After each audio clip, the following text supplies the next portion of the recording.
Hello, everyone, and welcome to episode 4. We are your co host, Andrew Gay and Tom Fox. And today we are here with Caitlin Hamilton, and we're going to talk about leadership in our local area. First of all, hello, Caitlin. Thank you so much for joining us. How's it going? Hey guys, thank you so much for having me on. It's going really well. I'm excited to be here. All right. Well, if you want to kick us off, maybe you want to give us just a little bit of background about who you are and what you do in the local area here. Absolutely. So, I am actually a realtor with Century 21, the Hills Realty, and I grew up west of here around San Angelo. Ended up here, I think, about 12 years ago. And the newspaper industry is what actually brought me here. And so it's been a really fun transition into being my own boss. That's great. So keeping in spirit with the podcast itself, why don't you tell us a little bit about how you found Leadership Kerr County and what class you were of Leadership Kerr County? Well, oh man, COVID kind of blew all of my count apart, but I'm pretty sure it was 2017. And I actually ended up in leadership because of Allison Boucher, who is one of my very best friends, and she's involved in absolutely everything. And she said, "You really need to go through this program. It is life changing." And it really was. I still have so many great connections with my class members. We still have a group chat. We call each other if we need anything. It's just been phenomenal. Tom, over to you, sir. So did let's start with the beginning. You signed up or applied and were accepted for your class.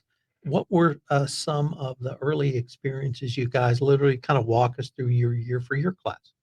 Yeah. So, yeah, you know, you get thrown together at the retreat. And so it's all, everybody likes to pretend they're shy to begin with. And then as the days progress, you really get to know these people and not just, on that superficial level, but you start forming these wonderful bonds. And I mean, what is a community without its people, right? So I think that bond is really what makes not only leadership great, but Kerrville great. So, I mean, like I said, we had so much fun. We learned so much, and we still have fun together. So, Actually, let me pick up on that because you're the first person that's really articulated that, and I think it's so important. Yes, you're learning about Kerrville and Kerr County. Yes, you are increasing your knowledge and your experience about leadership, but now you're talking about those relationships, and not just those relationships in terms of personal relationships for friends, but you're building relationships to lead this county and this town into 2030 and hopefully beyond. And that the relationships personal relationships you've had, you come to know you can trust these people.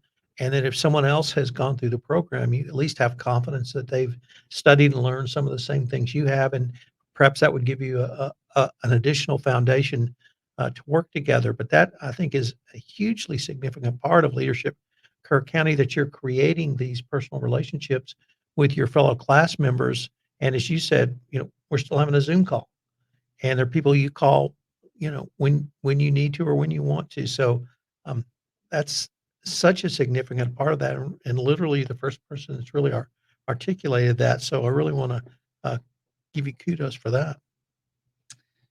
I did have a question about you mentioned the retreat. I just wanted to ask, did you do the shoe game as the icebreaker? yes, we did the Okay. shoot game. Okay. Do you remember how that went down for you?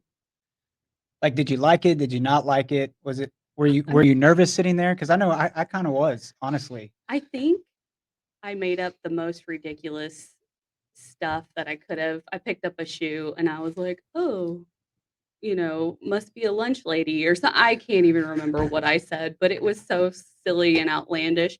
But I mean, it served its purpose. It was a great icebreaker and it got everybody feeling kind of loose and silly. Yeah. And I, I say keep the shoe game. I think that when we did ours for our class, the what you just described about getting in there and kind of loosening up, I was legitimately nervous, and by the time that that was over, which no more than, gosh, like 30 minutes maybe for the whole thing, I had a completely different vibe. Like, I could, my walls were down, and that's all it took. Um, and everything after that was just relationship building, getting to know those my colleagues that I was in the class with and whatnot. And I really think one of my biggest takeaways from the retreat was the disc assessment. So, had you done a disc assessment before doing the leadership retreat? So I had not. I'd actually never heard of a disc assessment before, but as soon as I got my results back, I was like, yeah, that makes sense. So I was right in the middle of a D and I, like on the line at the very top. So yeah. I'm an I. Yes. I was actually like an ISC, so I had 3. Look Yeah, I at don't know. you. I'm also a Gemini, so probably multiple personalities. I don't know, I'm not sure. But I thought that It's was called schizophrenic. I'll take it, whatever. But learning your strengths and your weaknesses about yourself, and then being in a room of people that you don't really know, but you're kind of warming up to and discussing all of that, leaving the retreat, I really and truly did feel a bond with those people, that were complete strangers walking into that retreat. And it was what, a day and a half, and then you're Yes. done. So I think that's really special and something special about the leadership class. And I think it's a great way to kick off I, any class. And I would I would 100% agree with you. And then not only that, you leave the class and then people are like, "Hey, I'm involved in this in the community. Come help me." And so, you know, there's that bond, but now they've also got you like, "Hey, yeah, you'd be great for this. you're on the Come hook. come come serve with me Yeah, on this." And so you're talking about the community and leadership and it just has a ripple effect and it's yeah. really cool to see. I guess so. Moving on from the retreat, because that's really just the first part of the class. It's kind of like the kickoff period, Mhm. and you get the walls down, and people get comfortable with themselves. But going through the different days, and the different learnings and the things, the knowledge that you gain throughout the class and throughout the year, what do you think would have been some of your highlights or maybe like your favorite day? Do you have any very memorable experiences from your class year? Oh man, you know, as I said, I've been in this community for 12 years. If it hadn't been for this program, I wouldn't know about water reclamation. I mean, stuff that we get so into our daily lives that we forget everything else that's going on around us and what it really takes to run, a community and a city. And so I thought that was so cool. I know not everybody will share that opinion. Especially the water reclamation Yeah. plant, it's But I think it's so neat that you get to step outside of your bubble and experience it with other people and see some of the real inner workings of this community. And it's eye-opening. It's really neat.